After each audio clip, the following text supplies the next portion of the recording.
Yo, you guys, what is up? Boston Miles 26 back with a new video for you guys.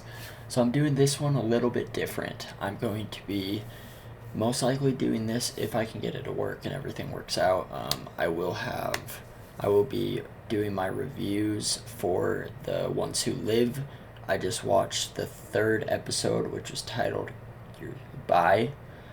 And honestly, guys, this threw a lot of curveballs. This threw a lot of interesting factors into the mix with Rick and Michonne, and now Michonne being at the complex.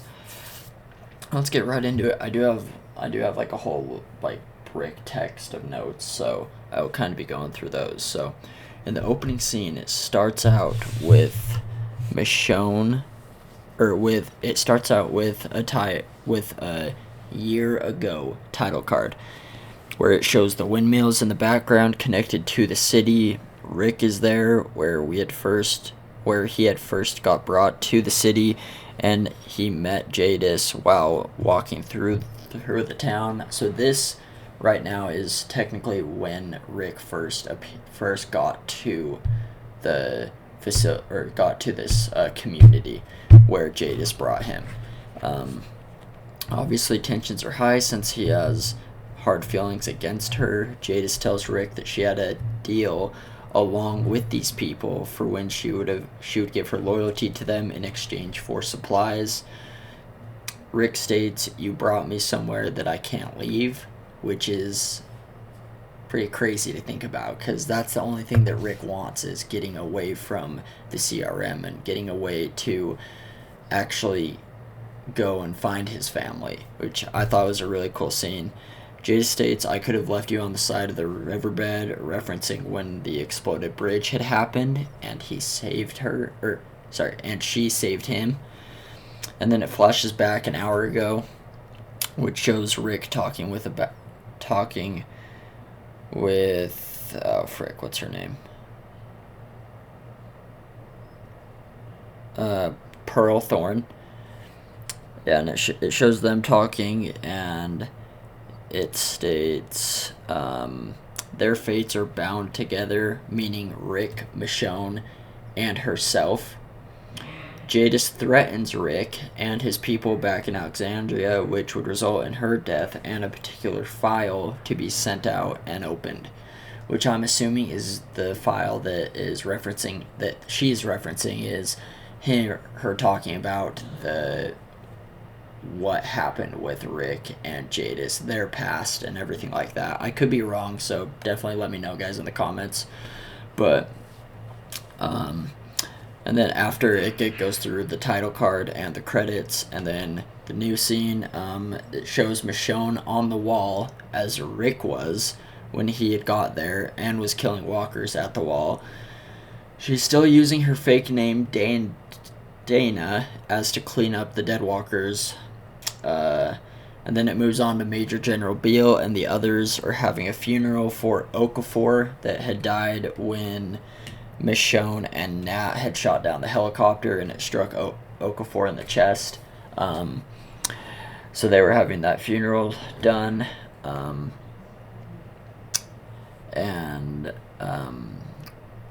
So then it goes into a new scene where it shows Rick and Pearl Thorne talking about the passing of Okafor.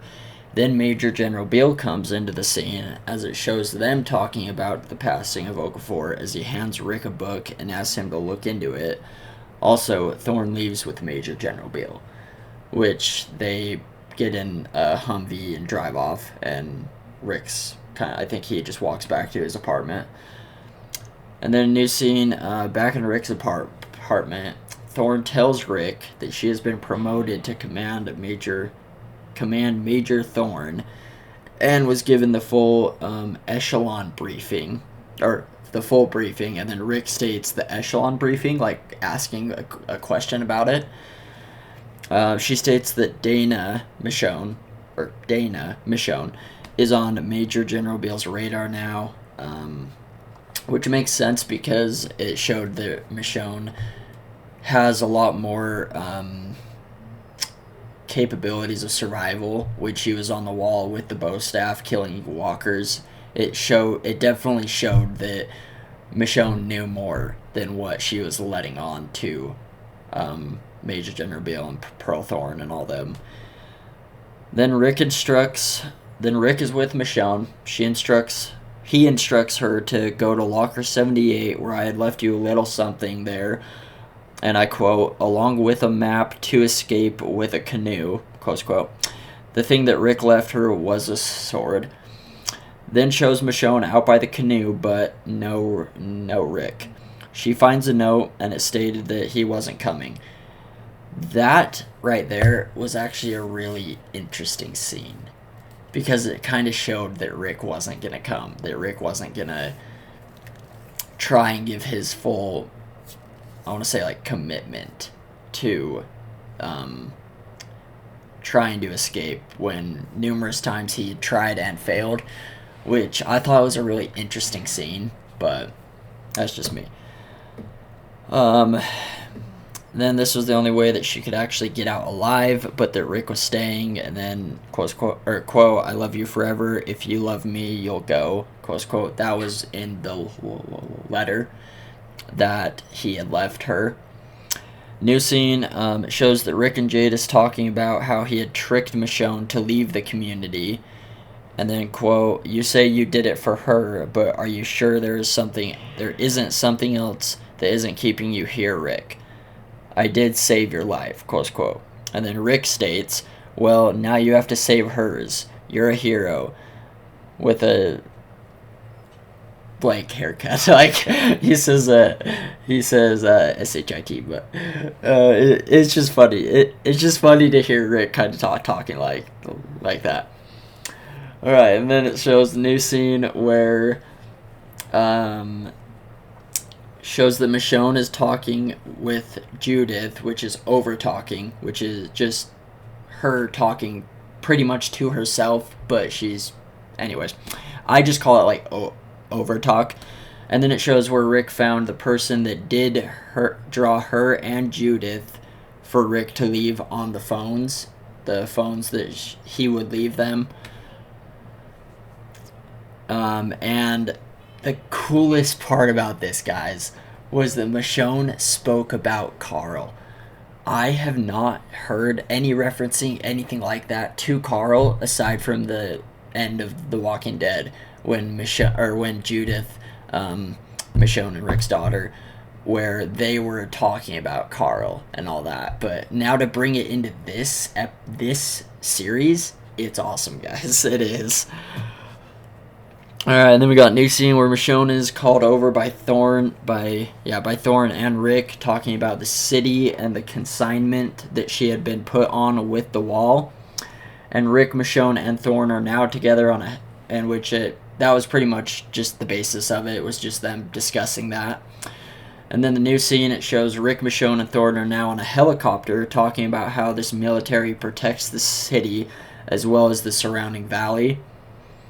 And Thorne talks about the different charges that they will be using, as well as the new consignee coming with them to play cleanup. It's interesting, because Michonne, she doesn't want to be put on consignee. She doesn't want to be a consignee. All she wants to do is escape with Rick. But Rick's kind of trying to play the stick around, not stick around type of vibes. That's kind of how I see it as, but it's pretty cool, though. And then it shows the new scene. Thorne aiming her gun at Michonne, but Rick spots this and brings a walker to block her path to Michonne, which was really cool, because it was a little bit of like an eerie scene of, okay, is she going to take the shot, or is she going to hold off? And then when Rick obviously saw that, he's obviously not going to let that happen to Michonne, so it brought up that, okay, that's not going to happen, which I thought was really cool. And then it shows Rick and Michonne arguing about how Dana had a messy cleanup, as she states about wanting to not bring her on another run, but will be put back on the wall, just focused on killing walkers at the wall. And then it shows Rick and Michonne argue about needing her to leave and Rick to stay, that's Rick's argument, is that's the only way that they're going to be safe, is if Rick stays with this group and Michonne leaves. That's really that in Rick's mind, that's like the only way that he sees that they're going to be safe. And then the last scene is Rick and Michonne are in a helicopter as she speaks overtone, speaking to Judith,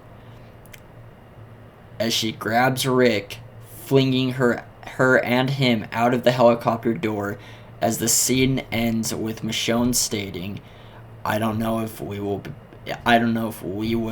go back or make it back. I can't remember exactly the exact words, but guys, that was my episode 3 review of The Ones Who Live. Those are all the notes I took, and I'm most likely going to be trying to do it like this from now on, rather than do it on my phone. Yeah, guys, I hope you guys did enjoy this breakdown video. I feel like this series is going to continue to get better and better and better, especially now with Rick and Michonne being off on their own, rather than being held captive at a base or at a place where they don't want to be. I feel like this is going to take a very interesting turn, and I could not be more excited about it, guys. So I hope you guys enjoyed this breakdown. If you did, guys, make sure you hit that like button. Don't forget to hit that subscribe button down below, and let me know in the comments below what you guys think of my breakdown, how you guys think it corresponds with the episode. I also forgot to mention, which I'll put in when I'm editing it, that there are spoilers. So, but yeah, guys, thank you all so much for watching. Definitely stay tuned. I will be live streaming hopefully Tuesday night. Maybe we'll have to see. But anyways, guys, thank you all so much for tuning in. I appreciate every single one of you guys, and make sure that you guys continue to have an awesome day.